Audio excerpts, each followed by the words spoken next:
Damn, son, where'd you find this? Buckle up, buttercups. It's time to get down to business.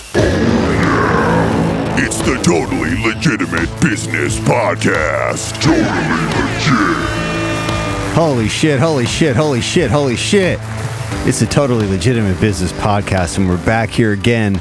And we're joined once more by good friend and poorly lit guest. Oh, there we go. There we go. Danny Bellini, welcome back to the show, buddy. Thank you very much. Thank you very much. I'm happy to be here. And I'm very stoked that you are here because we've got a very interesting conversation ahead of us. You know, folks, we live in trying times. And when I think of things that make us feel better, movies come to mind. And sometimes you need to see a feel-good movie. So we did, and this is our honest review. This is Totally Legitimate Business's review of Civil War, the movie. Oh, there you go. That's good. So, first of all, I will just start by saying I was super stoked about this. Like when I first saw this, A24 is just crushing it with every fucking movie they put out. I'm excited about everything they put out. I'm always excited. No, really, that's a exciting production house they've got over there, and I was pretty stoked on it.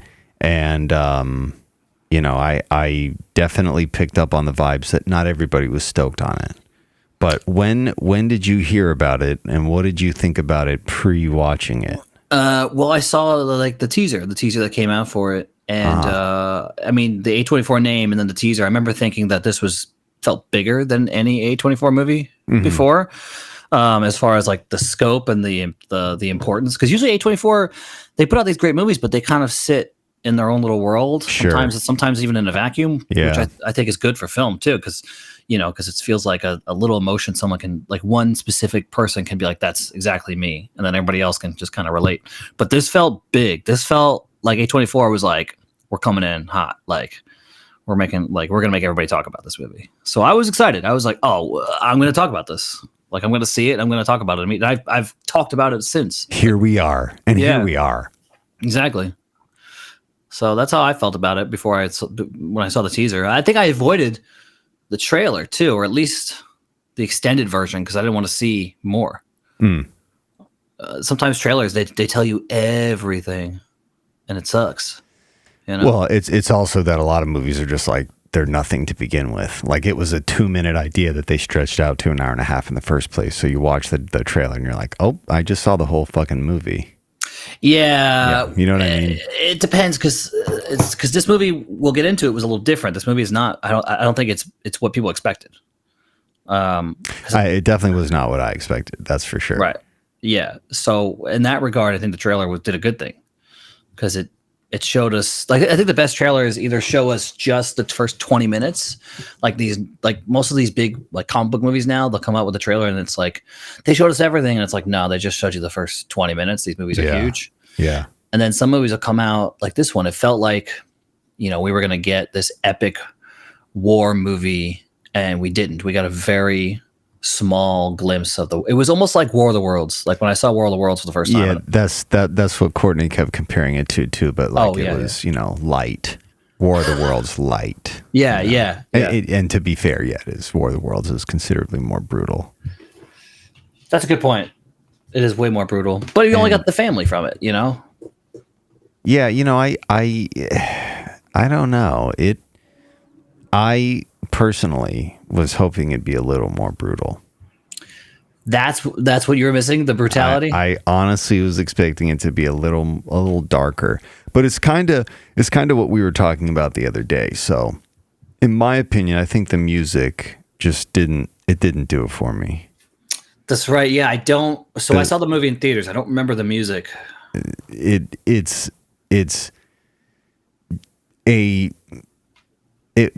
joke is like the juxtaposition, like this horrible graphic thing you're seeing, or this terribly sad thing you're seeing with this like light and happy song. Like that was the whole score for the movie, really. Well, what was? Wasn't it like pop songs? Like it wasn't. It wasn't score. It was like it was like music that you wouldn't be listening to in the war. But is it Civil War? Is it music that Americans would be listening to if there wasn't a war? Is that like kind of the idea? That yeah, sure. I mean, it was a mix of like old and new music. I don't know. It for me, I was just expecting it to be a little bit more morose, a little bit heavier than it was. It was a little too light, and I think the music is really what made it feel that way for me. I'm looking at a website, all the songs that were in the movie. One's called Rocket USA by Suicide.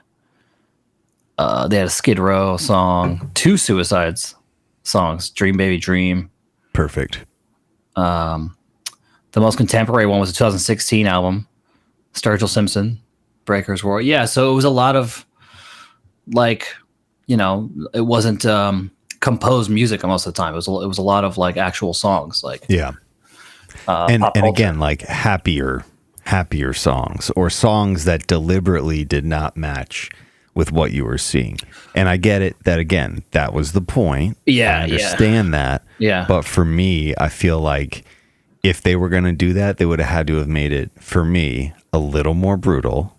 Or if they weren't going to make it more brutal, then replace a lot of that with like some more intense, heavier sound design or score that, that heightened the danger and heightened the sadness. And well, maybe it's the idea that it's so close but so far, like you didn't need, like it was easy to turn away from it. It was easy to be like, because that one scene, they go into that town, they think they're just ignoring the war, but it's really just, there's snipers on the roofs. Yeah. But it's that idea like, well, if I just turn this way, I don't see the war. Which is kind of happens a lot, and it's kind of like, I mean, that's definitely some American subtext right there. Yeah, sure. Yeah. Because if I just put on my headphones and listen to Sturgill Simpson, I don't have to. Yeah. There is no war. Yeah, there is no war. So maybe that's kind of the idea, that it's really easy to look the other way. Again, that is in the movie. That is spelled out quite literally with the scene where they go into that town. Like 100, I got it. It makes sense. I see why they did it. I don't know. For me, I was like really hoping it was going to be like, oh, right. Like, and there were some things in that movie that were super brutal. I just think if that were to actually happen, it would be a little more brutal. Well, we didn't see all the brutality. We saw glimpses of brutality. That is true. And it was kind of on the edge. It was definitely implied that it was on the edge. They were traveling on the edge and trying to only get into it where they really needed to get into it. Because Philly was a war. They couldn't go through Philly because Philly was a complete war zone. Exactly. They had to take this extra long path just to go around. Mm-hmm. And then you got glimpses. There was that scene where he had the 2 guys hung up, and you got the impression they're just like doing it to do it, and he was like, they take the photo of him in front of it. So the brutality was again on the surface, on the skirts, skirting the closeness. Just about there. Yeah, I mean, except for the end when it like culminates. I did appreciate how heavy the end was. Like there's a lot of the end that's just like, and that's what it would be like. There would be no moment for you to stop and analyze. Yeah. I don't want to get into spoilers, but there's a particular loss of life in that movie that I'm like, bro, come on, did we have to do that? Are we not getting the spoilers? I found it weird that we'll do spoilers on XLB. If we go over into XLB, okay. Not on the free hour. I mean, I am of the mindset, fuck you, because I'll spoil a movie for you, but whatever. We'll be considerate. I'll be considerate this time. Who's watching at this point who hasn't seen it? Literally nobody. We're living it, Danny. We're fucking living it. Well, okay, so what about... So you're saying the outskirts, I think, because I think a lot of this is about journalism. A lot of this, 100%. This how we choose to cover, and you know, the type of psychopathy that is required to be somebody who goes to the front lines of a war zone to document the raw nature of it. You know what I mean? Well, there's also that issue of clarity. You know, like okay, so we as an audience have no idea really what's going on. We're only getting hints. It's somewhere in the future. I don't think it's 2024. It feels like it's further in the future. I do love that though. I love that there's no like verbatim backstory. This is how we got here. I love how we're just like this. Here's where we are, and here's what we're doing. So I like it too. Like that. It took the pressure off. I think 100%.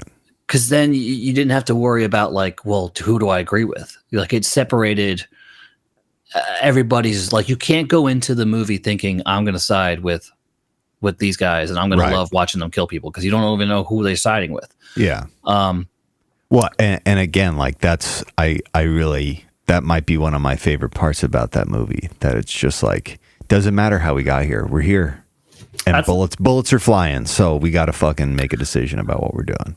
I agree. I think movies sometimes can give you too much, and then you miss the point. Oh yeah, dude, all the time.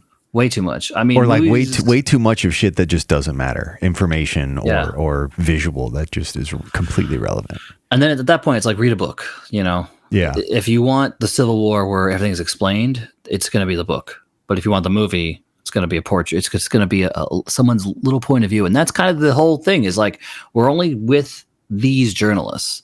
It's almost like, you know, that whole thing where like, oh, history is going to be, you know, history is going to remember you. And it's like, well, we're watching history in this movie being made, and we're only getting photos and a few stories of a few small pieces.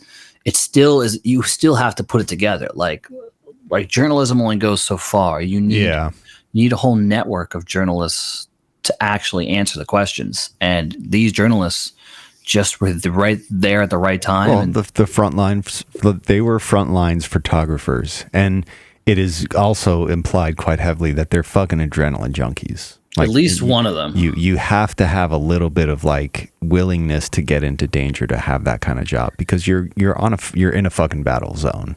Like you can die. That is, you're greatly increasing the probability that you're going to get hit by an artillery shell. You know what I mean?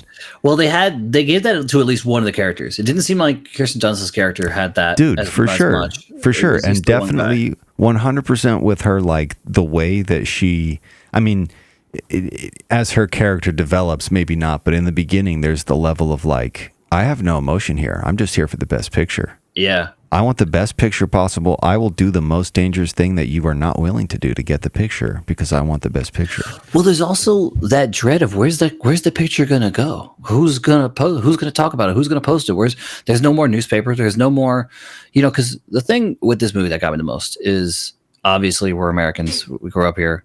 There's never been a war movie set in America that reflects our time.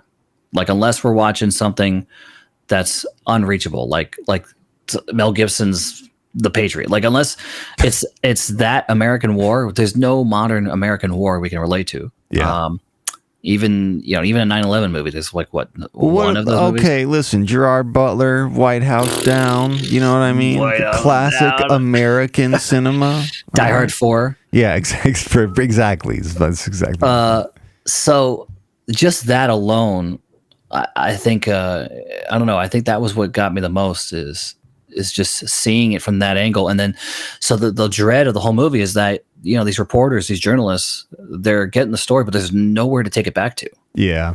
This is like a nihilistic view. Kind of, but also like, you know, I think they even say it too. It's like, yeah, shit is in shambles right now, but we're going to have the shots that'll win the Pulitzers once everything's going to settle out eventually. Like we're going to go back to normal at some point.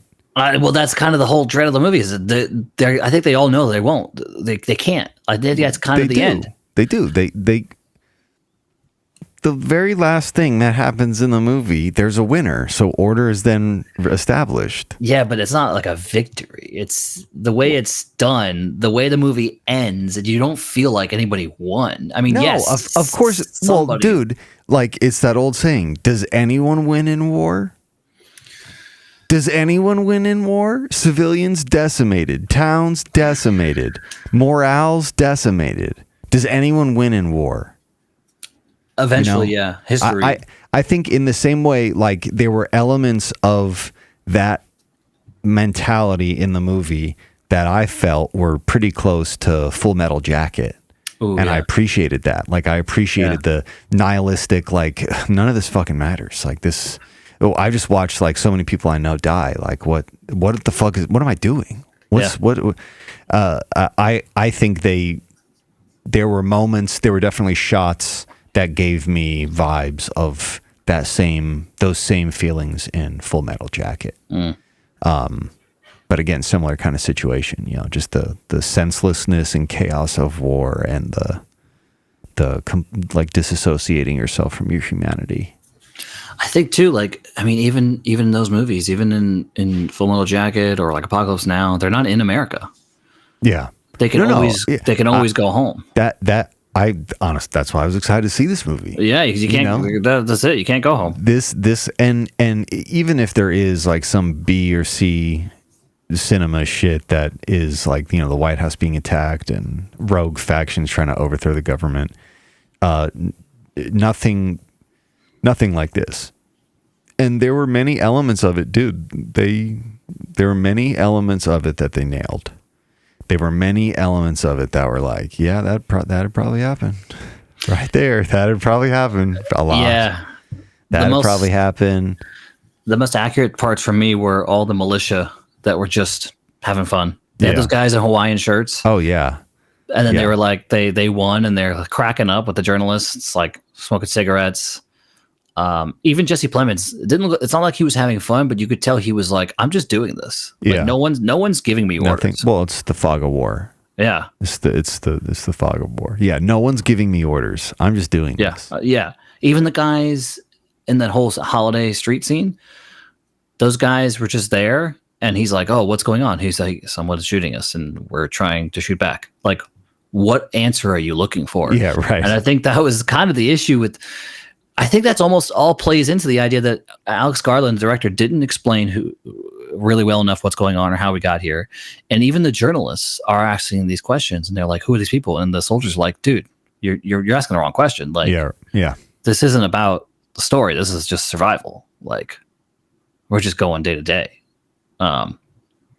It's weird, man. I wonder what the rest of the world's doing. They didn't really describe what Europe or anything is doing in this movie, in this feature. Well, I mean, to be fair, they would probably, unless they were experiencing their own kind of civil unrest state, I think they would be doing what America's doing when all the other countries around the world are at war. Fucking nothing. Business as usual. Just continue moving on. It's not here. It doesn't affect us. Yeah. You know, like America takes that attitude towards so many things. Like we're I feel like I say this all the time, but like nobody in our generation appreciates the fact that tanks have never had to roll down our streets. There's never been a war on our soil like that before. Well, yeah, and but granted, we're pretty young as a country still, but we're very young. But we do have random citizens who go crazy and take tanks and drive them around the cities. Yeah, but that's like you know, that might happen one day every 20 years. You know, whatever. That's not a real threat. Yeah, but it's like okay, so that's not a war. That's not a full-fledged war, right? Like warfare. But imagine, picture the emergence of all the mass shootings in America. Sure, all the violence against ourselves. It's a boiling pot, and this movie captured the effects of that boiling pot. Because sure, we got some military forces at the end and some organization, but for the most part, we saw disorganization. Chaos. We saw chaos. And I feel like a lot of America wants chaos. I think this stroked a lot of those, not egos, but a lot of those, like a lot of the imaginations of people who want chaos. Like, I would imagine a lot of people are watching this and being like, yeah, Jesse Plemons is a badass in this movie. You know, like. Yeah, maybe. But I mean, people are always, I don't think it glorified that. I mean, it's definitely something that I was thinking about too. Like, it's a concern for sure. Like, do you want this to be the impetus for somebody to do some dumb shit? And it very well could be. But I mean, I guess you take that risk with any art. But I don't think in this movie they glorified that at all. And I'm glad they didn't, because that I would have got, then it would have felt like The Purge. And it's like, dude, I'll just watch The Purge. I don't need to watch the fucking Purge. But you don't have to glorify it for people to glorify it themselves. Yeah, like, that's what I'm saying. People are going to do that if they want to. Like The Boys. You know, you watch The Boys, and Homelander is not glorified, but people glorify him. Yeah. You know, it still happens. Like it just that guy is also like as a person, he's also apparently he's the same thing. Yeah, he's just he's the same part the way in real life. Casting. Yeah, I know. Yeah, that is good casting. But you know, I definitely thought about that too. Like I don't want this to be the siren song for somebody to go do some dumb shit like that. But I mean, it could be. Fucking Batman did. You know what I mean? Like there's so many. Fucking Taxi Driver did. So it's like it's always a gamble when you put out anything that can be interpreted that someone's going to interpret it like crazy. But again, I don't think it glorified that. The Dark Knight did, right? Yeah, I'm pretty sure it was the Dark Knight shooter. Not Joaquin, though. Speaking of real stories, okay, so a couple of things they referenced. They said the front line was Charlottesville, which was, I feel like, a nod to what happened in Charlottesville. Yeah, sure. In real life to us with the protests and the counter protests and the people got run over and somebody died. Yeah. And then there were very fine people on both sides. And then they mentioned... what was the other real? So this wasn't a real thing, but one of the few things they mentioned was the massacre, the Antifa massacre. Oh yeah, that was obnoxious. Yeah, and so you're like, you know, like that just felt like a fun nod to put in to be like, I mean, 100%. Yeah. Like, okay, I just watched the new Mad Max. Did you see the new Mad Max? I haven't yet, but I'm very excited. Okay. So you watch the new Mad Max. And then you learn about it or whatever, but you get the idea. You're like, this is all written down. Like, there's no question. Yeah. Like, George Miller knows exactly who these characters are, what they've been through he knows what's happened in the last 40 years of this world. And then you watch this movie and you're like, does Alex Garland know what happened? Like, does he have a whole story and timeline written out of the Antifa massacre? Yeah, I don't think so. But does that hurt? Did he need to? No, not at all. Again, I love how you're dropped into that. Mm-hmm. I love how those details, they're not relevant.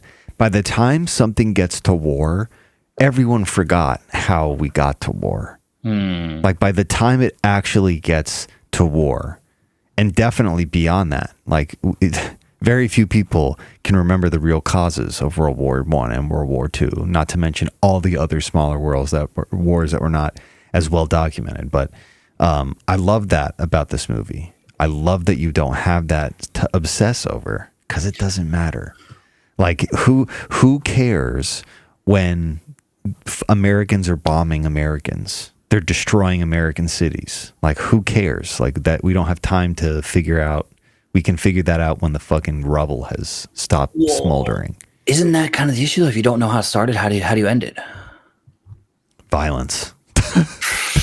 That's how wars end, is violence, you know. Violence and submission, ultimately. Yeah, it's kind of, I feel like there's something to pull out of this more, like, because, okay, so you got a movie about journalists documenting a war in which the writer of the movie isn't even clear on. So, like, a journalist's job, because it obviously it followed photographers, but they were writers with them. Joel, right, was a writer. So it's their job to put the pieces together, to figure it out. But it's also not, because this new form of journalism is very much like let me paint the picture of both sides. You know, let me. It doesn't matter which side. I'm just painting a picture. And you, there was that line where she was like, "We take pictures so someone else can ask the questions." So they're like stepping back, but it's almost like there's something that's being said there that the journalists don't even know what's going on, and it's their job to tell us, and they don't even know. It's almost like, I don't know what he's trying to say, but I mean, I think that might just be that is probably a thing that you get amongst photojournalists. I bet you that's just a common saying among them, in the same way that a reporter's like, I don't care what pictures used in my article, read the fucking words. Like I did the research, verify my research. It's not my job to put my opinion on what I'm documenting. I'm documenting it because I'm here and it's happening. So yeah, but like I keep asking, like who's gonna read it? Let's say Kirsten Dunst's character is like, I'm taking people will, dude. Like any war, there's an end. We haven't nuked each other yet, unless it ended in a nuclear situation. There'd be a winner, and then order would be re-established under that person's rule. That's just how shit goes. Like, go all the way back in time, start following human conflict, and you'll find that there's a winner that will beat the loser into submission, and then just restructure society how they want to. That's that. Like, and I think there's like that was an interesting component too. How, like, because that's what I read into it. I read into it maybe that they have no idea what the fuck is happening, but they're going to do their job in the hopes that because they're probably people who have gone to wars to do this. And they go to a war and they don't know what they're documenting, but they get a story and they bring that back. And then but that's when the key. When they get back is when they sell that story. And again, what if other countries aren't warring? What if that's just in America? What if they are in America to document it and then they're going to sell the story to some country in Europe or Russia? You know what I mean? I would have liked to have heard something like that in the story. I would have liked to have heard some mention of being like, oh, we work for Reuters, London based, like we're based we moved our offices out of London. Cause like, there's like what, 4 factions of this war. So like, yeah, but I mean, Reuters is an international publication. Oh, well, then there you go. Yeah. Yeah. So Reuters is, I'm fairly certain we can look this up right now, but, I mean, that would make sense. And they were from all over. Yeah, Reuters is actually headquartered in Canary Wharf, London. Huh. Oh, I was right. All right. Yeah. So that tracks, and I guess that does make sense. Okay, that does make sense. So they're American, but they're on the ground having to document their own war and send it back. Yeah. They're American correspondents, yeah. Just like I guess nothing in this movie really kind of made me be like, "That's not believable." Yeah, everything felt very believable. And I really appreciated that because most movies, I'm finding a million fucking things that are just not believable. And yes, this was a dramatized version of what this would be, but I really didn't see anything that was like, "Oh, that'd never happen." Well, it depends on the movie. Sometimes I like to see movies that I like saying that'll never happen. Sometimes I want to see that in a movie. I mean, if you see Mad Max, would that ever happen? Well, but that's going into a fantasy world already. This is supposed to be like a realistic, grounded American modern day civil conflict. Well, and again, like I appreciated the fact that a lot of it was like, yeah, all right. Even the explosives and there was a lack of life, especially toward the end of the movie, or a lack of regard for life. Yeah, very much at the end of the movie that I felt was like pretty good. Yeah. In terms of how that would be. Like if you were to find yourself there, doesn't matter if you were guilty or innocent, you're probably going to die. Well, it kind of followed the trajectory of the younger girl's character of her becoming what you need to be to survive as a journalist. Even the scene with the press secretary, I thought that was pretty stark. Yeah. Without spoiling anything. That was great. I didn't. Again, that was dark. That was brutal. And even again, a dramatized version of what that interaction would be, but pretty close. Yeah. Like in reality, it would probably go down something like that, and the same exact way. Pretty accurate. The only, I guess, now that I'm thinking about it, the one thing I did think that was stupid was the jumping between cars.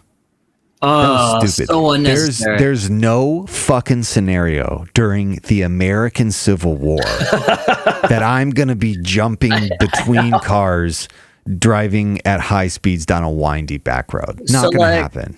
I would assume to defend the screenwriter and the director would be just to be the reason for the scene would be like these people are in it for a small amount of reasons. They're adrenaline junkies, like you said earlier. Like this is just another rush. Like these people have to continually put themselves through this. Like it's not enough. But like also never seen that.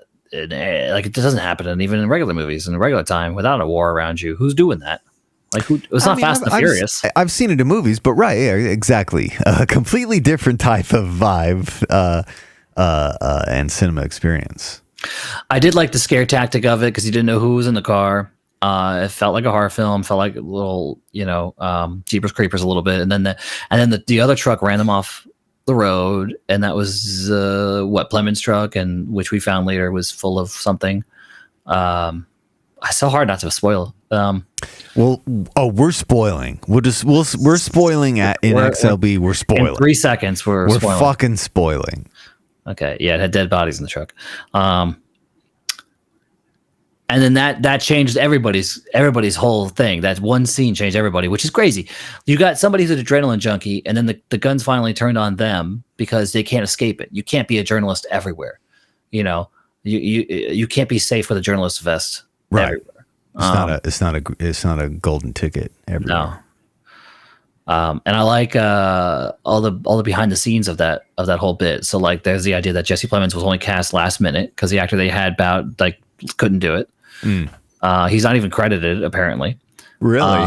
Yeah. And I was looking into it. Apparently, for that scene, they shot it with the cameras as far away and out of sight as possible for the actor's sake, to get them really into the scene as best they could. And apparently, Plemons didn't talk to anyone until he just walked on set to do the scene. Wow, that's awesome. Yeah. And I love the sunglasses, the rose-colored sunglasses. A nice little touch. Blood-colored sunglasses, you know? All he sees is red, you know? I thought, as far as unbelievable, I hate scenes where someone drives a car up and runs somebody over and he's like, get in. Like, I never find those scenes to be believable. I don't care what movie or TV show it's That's never happened to you, Danny? Well, okay. What kind of fucking life are you living, dude? Well, just look at the geography of where everybody was standing, where the car was coming from. Yeah, it doesn't have to make sense. The ability it's a fucking movie, of that guy to maneuver that well. Yeah. What are you trying to say? What are you trying to say, Danny? That was an inescapable scenario, and they wrote a fucking. Yes, it was very that was writing. That was dramatic movie components, but all that preceded it. Yeah, that is a situation you might find yourself in. Yes, the very realistic, scenario. Scary situation. So this is the movie I like. I like. Because obviously the opposite of this would be something like Independence Day. Like, it's too big, way too big. I like these small movies. I like the small moments. I bet the script was pretty bare. Not bare, like in a bad way, but I bet it was pretty minimal script. I bet it was pretty short. Yeah. Didn't need to be long. And I'll tell you the biggest thing I got from this movie, I went by myself. And fucking incel. Hey, I'm an AMC Stubbs member. Jesus fucking Christ, dude! That's the third time I've heard you say that in the past 2 days. We're supposed to act like we didn't prep for this at all. All right, we didn't. We were just like, what time are we doing this tomorrow? 7 o'clock. Okay, we don't. Yeah. So I went by myself. It was basically free because of the setup. And I got so into it, and I got up and. There were people all around me there was no talking afterward. Everybody was silent. These two old guys, they looked devastated, like as if they fought in Vietnam for this. For nothing. For nothing, yeah. And I could just tell the mood was low. And I was like, that's a good movie if they could do that to an audience. For sure. 100%. That makes me happy to hear that, because what I think happened is a lot of people went in there, like you were saying, expecting it to be I'm going to pick a side. Yes. And when they got in there and saw the senselessness of this pipe dream that maybe they have, that maybe was a little too real. It was a little. They had never thought that it would go that way before. And again, I did appreciate that. I felt like they accurately represented that throughout the course of the movie. Well, they made it very hard to kind of say, where would you be? Like, let's say precisely like you, James, how do I pick a side? How do I pick a side? Yeah. I don't even know all the facts. How the fuck do I pick a side? That's real life. You never know all the facts. Maybe that's kind of the feeling too, that he didn't want everybody to know all sides, because in real life, who does, you know? Yeah. Who really knows, like, capital T truth? Yeah, I mean, we're both in New York, so we'd be in the loyalist states or something in this movie. Yeah. But does that mean we stay here? Because we're both. Well, I'm from Florida. Do I? Buddy, is my family a part of that? Buddy, I have something to tell you. If this were to happen, well, we're both in New York. We're not leaving New York. Oh, right. New York was empty. We're gonna be staying. We're gonna be trapped here because they'll close trapped. the bridges and the tunnels. That's what will happen. I'm just letting you know to prepare for that. This is the faction we will be in if that shit happens while we are physically in New York. Weren't they in New York in the beginning though? Maybe. I think they were, and they left. I think they were in New York in the beginning because I remember there were shots of empty streets in New York. Yeah, after surviving a suicide bombing in New York City, veteran war photographer Lee Smith and journalist colleague Joel meet with their mentor Sammy. Yeah, that I forgot about that suicide bombing. That was a crazy scene because it was like this accurate lady who's just that's what it would be like. You know, it would be just like that. This shit happens all the time in other countries, and because it doesn't really happen that much in America, we don't. Well, in America, we like to hide our barbaric nature. We like to pretend it's not a part of us. And then when it happens in these crazy outlets, you know, mass shootings. You know, we look at other countries and we're like, we're not like them. You know, I know Bill Maher is always saying shit like that. He's always like calling out other countries and like they're barbaric over there. And I don't think. We like to pretend like we're not. You know, America, the way our revisionist history, we pretend like we're the saviors of everything. Sure. Yeah, we don't necessarily like to objectively analyze the things we've done. Yeah, not our strong suit. I also don't think this was. I didn't see any hint of Trump at all in this. I don't think they tried. I with Nick Offerman, I feel like there was a little bit, and there was like a. Again, like the implication of the West Coast faction, like the California and Texas. Yeah, the California, exactly. The those factions. But it wasn't heavy. But I definitely it's more in like how he was saying what he was saying. Like it was just reminiscent of. Yeah, but even Nick Offerman was more presidential as that character. No, for sure. I don't think he was trying to like caricaturize Donald Trump at all. But I think, why did you look at me like that? I put a joint in my mouth. We're halfway through. You always fucking smoke weed. Don't you? I'm a creative person. Oh, Jesus fucking Christ, dude. Jesus Christ. I mean, it doesn't bother me. It's whatever. It's New York. It's legal. Well, it's legal. It's whatever. This is going to be on the internet forever. It's going to... You're telling me, dude. It's my permanent record here. You're telling me. I mean, it 100% doesn't matter. It's just hilarious how you looked at me. I know. Like, I was waiting for you to make a comment about it. That was hilarious. But yeah, I don't know. On a scale out of 10, I'd easily give this one a 7 or an 8. It was a good movie. I would go higher. Kirsten Dunst did great. I would go higher. I want to get an 8 or 9. I loved it. I loved the experience. I love what it did to me. I love how it shook me. I was scared. I watch a lot of horror movies. I watched a lot of horror movies this year. Yeah. And I was more scared, like uneasy in this movie than I was any of the horror movies. Yeah. Well, I mean, I guess I'm just a harder sell. That doesn't scare me because I see it. I see things like that. That's why it scares me. Well, right. That's because most people don't have to deal with looking at that. Well, like I don't believe in the Omen. You know, I don't believe the Catholic Church is raising a demon baby and putting it in girls in the 70s to make a devil. So it doesn't scare me. That's not it, because you know the monsters aren't real. But when the monsters are us, then that's scary. It changes the whole fucking conversation. Yeah, no, for sure. I guess that's what I mean by like it doesn't. I wasn't scared. There wasn't a moment where I was scared. There were moments where I was like, okay, pretty good Hollywood interpretation of how that would play out. I think. But again, that's because I see brutality, human brutality, much more regularly than most people do. So I'm way desensitized to it. And honestly, Danny, to your point, I would put this at a 9 or a 10 if they had made a different music / score choice. No, that's not even. I feel like I'm not even being facetious. Like everything was checked off for me. The one thing that took me out of it was how they just doubled down on the juxtaposition music. We're not going to play, mood appropriate. We're going to play the opposite mood just to make you feel that much more unsettled. I remember liking the last song, so I'm going to look it up on YouTube.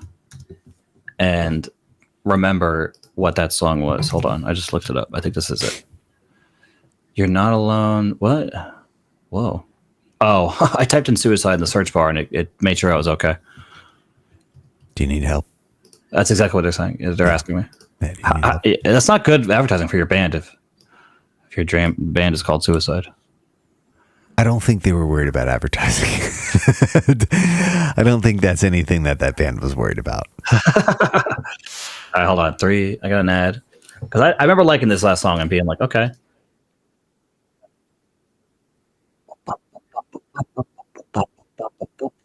Yeah. It was kind of like I got Vice. I remember thinking this feels like something Vice would do. I remember when the movie ended and it ends with that picture that they take at the end. And it goes through the photos from the movie, and it felt like I was watching a mini Vice documentary on YouTube.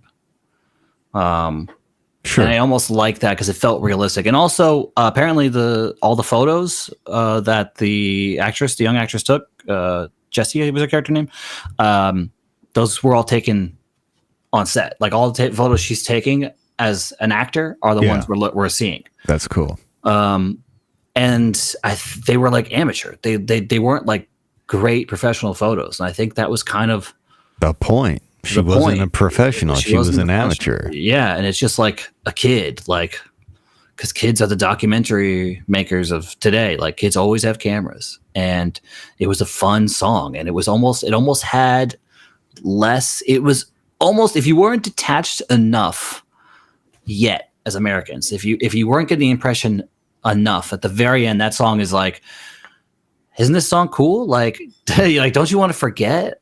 Don't you want to look at history in 30 years and be like, oh, we were, those people 30 years ago were so dumb, and not today. I'm jamming out, I don't know. I like the juxtaposition. So we're going to disagree on that.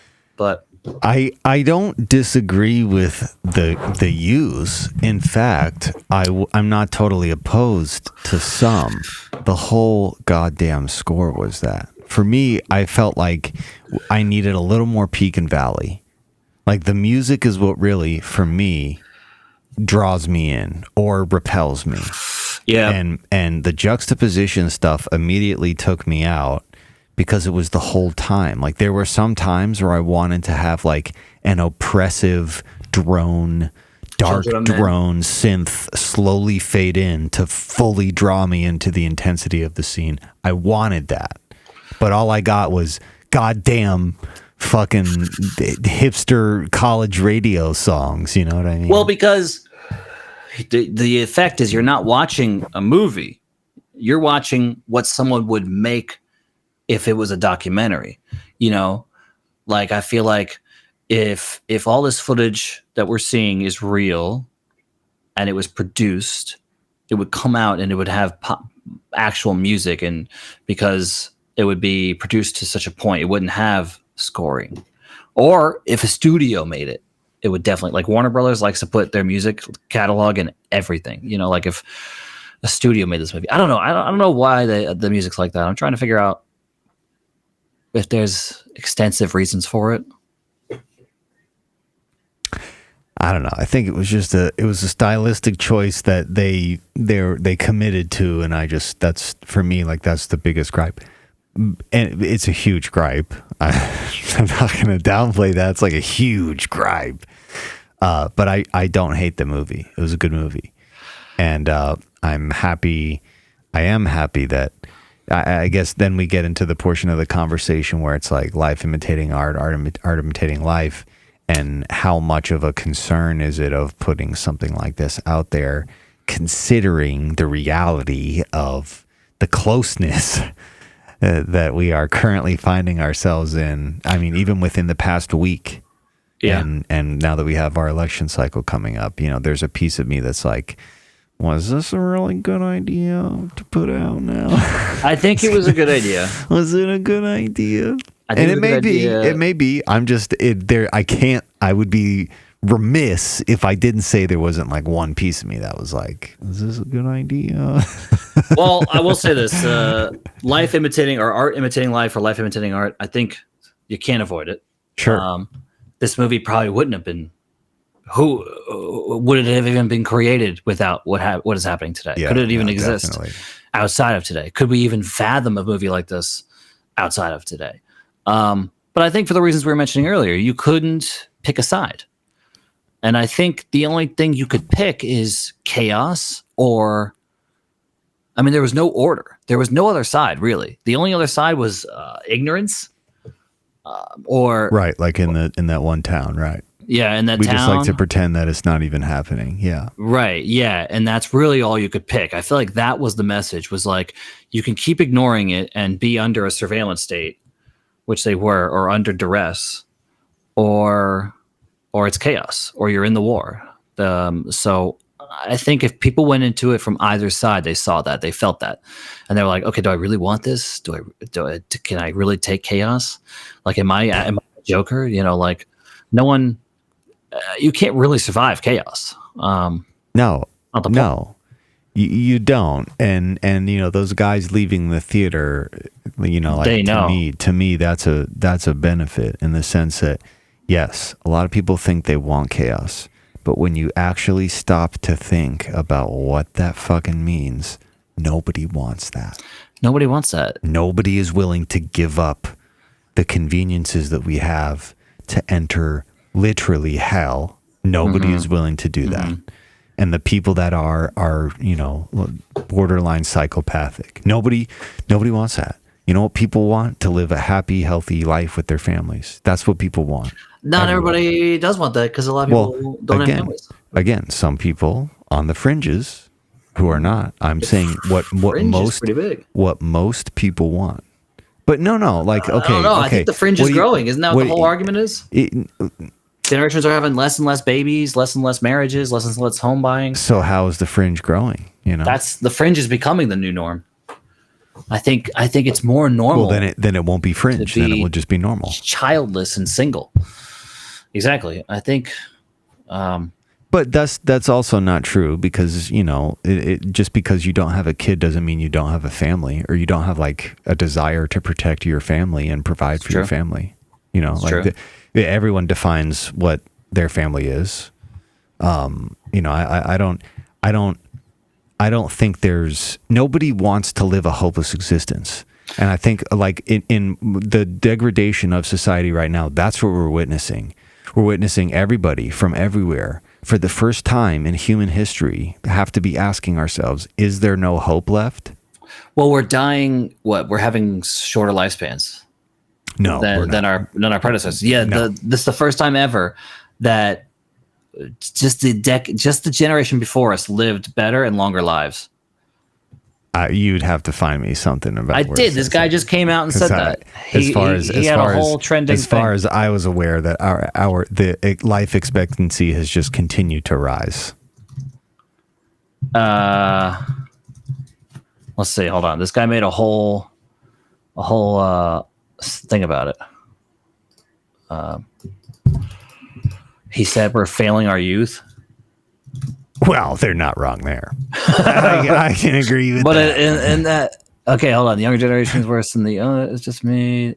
I'm trying to think. This guy made a whole TED talk. It was a TED talk. If you have a link, you can send it to me in the chat. Okay. I'll put it up on the screen. Or I think maybe you might even be able to share your screen if you can. Scott Galloway, hold on. How the U.S. is destroying young people's future. He has a whole thing, and I don't remember it word for word, but I remember. Oh, look, they have a transcript here. Let's see. Hold on. Let's recap. He said he had a statistic about how we're doing worse than before. Hold on. We're seeing the last two generations, people are making less money, cost of buying home. Okay, so it's not living biologically, it's the state of living. As we get younger, we're taking away opportunity and prosperity from our youngest. There we go. The social contract is now no longer in place for the first time in U.S.'s history. A 30-year-old is no longer doing as well as his or her parents were at 30. So basically, life is getting worse. We're not living less. No, but we're living worse.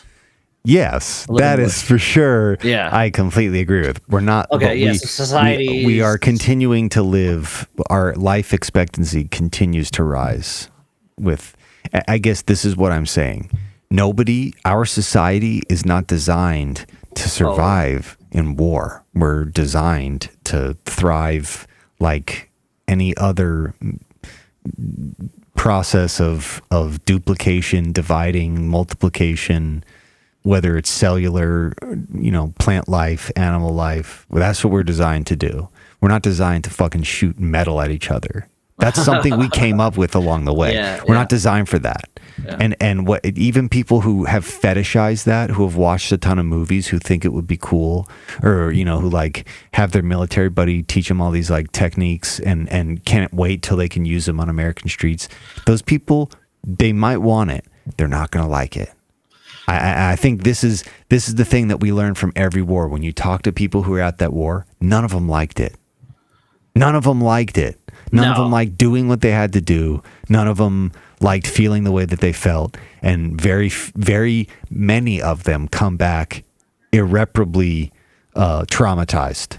No one has ever come back 100%. Right. So this, if that's what you want, I think in most cases, most people just haven't actually gone down that pipe and thought like, oh, then this would happen. Oh, then this would happen. Oh, then this might happen. So for that case, I would say this movie it was good that it came out. Yeah, for sure. I'll agree with you on that. I mean, I'm of both minds about it, but I would agree. I'm glad that this is a low stakes lesson that we can all learn. Right? Chaos reigns. There's an amazing author named Annie Jacobson, and she does a bunch of like really investigative shit on like obscure aspects of the military. And she just came out with this book called it's about nuclear war. I don't know what it's called, but it's about like the actual process of what would happen if nuclear war broke out. And it's fucking crazy. How quick would it be?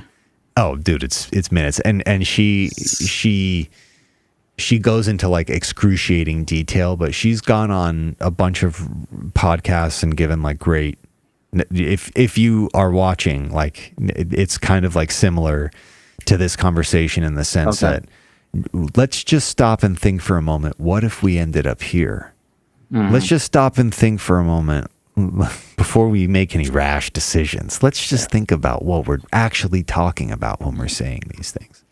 And it's scary. And most people, they really have not thought it out. What do you do when you haven't had electricity, running water, or food for a month? Oh, it'd be chaos. What do you do? Instantly. What do you do? I mean, if you make it that long. That's a tricky point. Probably everyone's like, star their own movie. Like, I'll survive. No, you won't. No. You'll die. A lot of people are like, I'll just kill myself. Yeah, no, I have plenty of friends. I have plenty of my friends who are like, what am I going to do? If we ever find ourselves in that situation, I'm dying. I don't want to live through that. And I can't blame them. I would. Nobody wants to live that way. See, I'm weird. I try to make everything positive. I would appreciate the timing of my life to see it, to live it, and I would want to live it. Of course, I've got a desire to live. I'm always going to fight to survive, even just for survival's sake. Sure. But I also want to see it. I want to live it. I want to experience it. I mean, how crazy is that? I hear you on that. We were saying the other day, like the world's always been ending, but what if we actually saw it? Well, the world has ended. The world has ended a million fucking times. Like just because someone's world ends doesn't mean the world actually ends. The world's going to continue. We're going to die.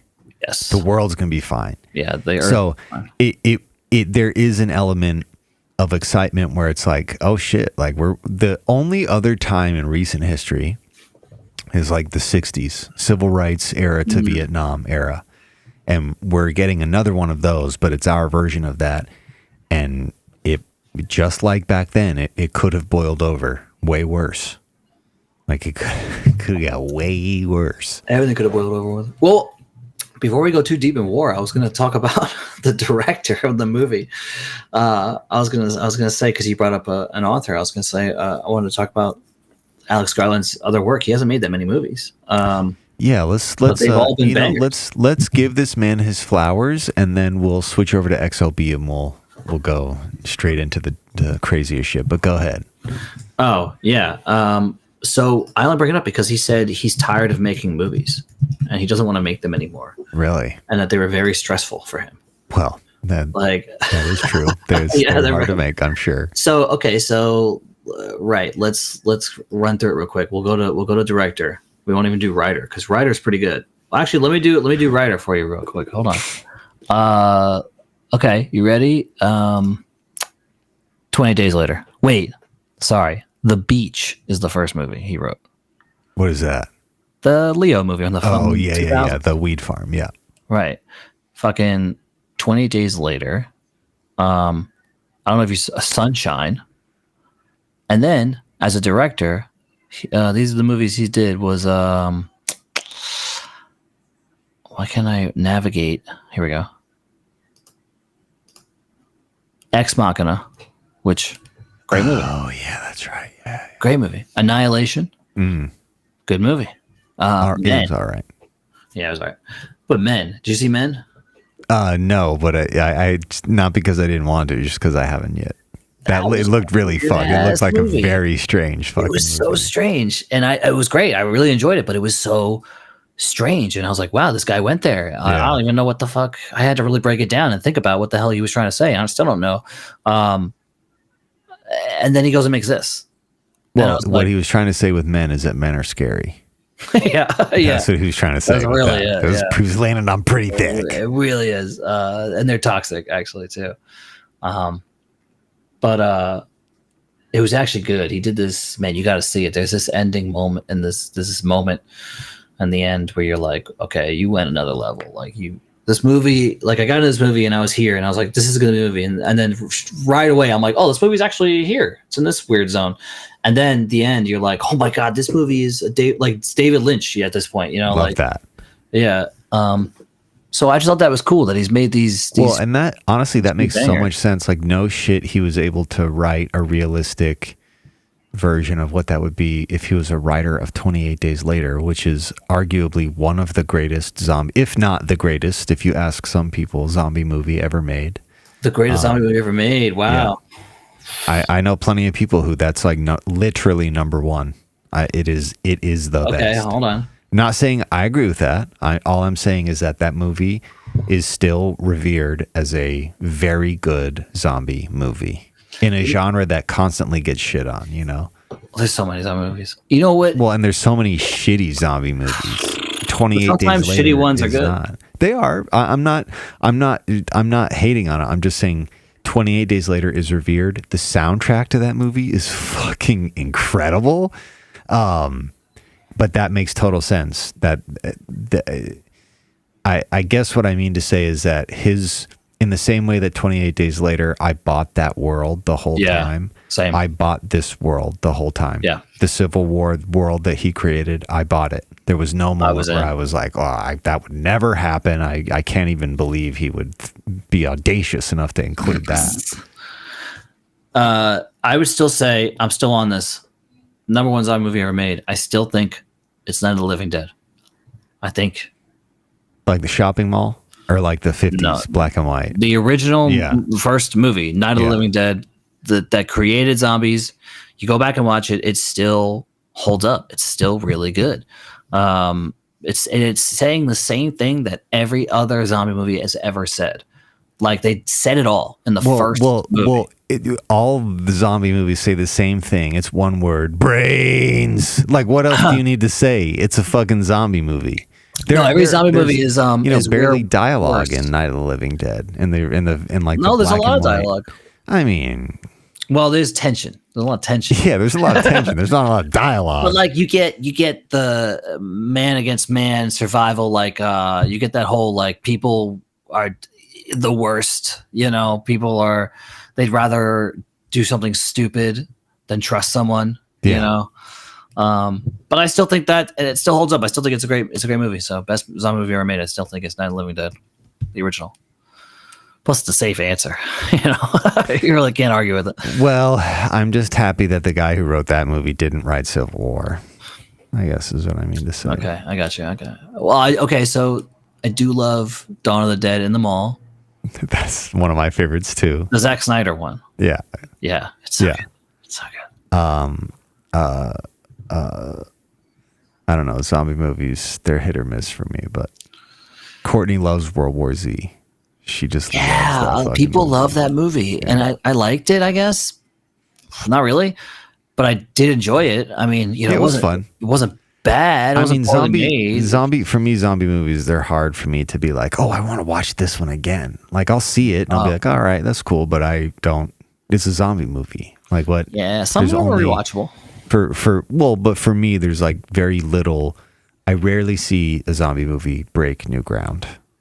Right. So like if I'm watching a zombie movie, I can pretty much guess what's going to happen. Yeah. Okay. Wait. This is about to get really juicy. And we just hit the hour mark. So we're going to switch over to XLB. I'm going to play this outro. This is going to end the first free hour, which is going to be on YouTube. And then XLB goes on the Patreon, Danny. So if anyone's listening. That's one I should have smoked. I should have waited. No, it's fine. This is. It makes us look hip and cool, Okay. With the times. I just want to say, if anyone wants to listen to the rest of this conversation, join the Patreon. You can hear this and all the other XLB segments from all the other episodes. But Danny, is there anything you want to say to these people before I yell like and subscribe obnoxiously at them for 2 minutes?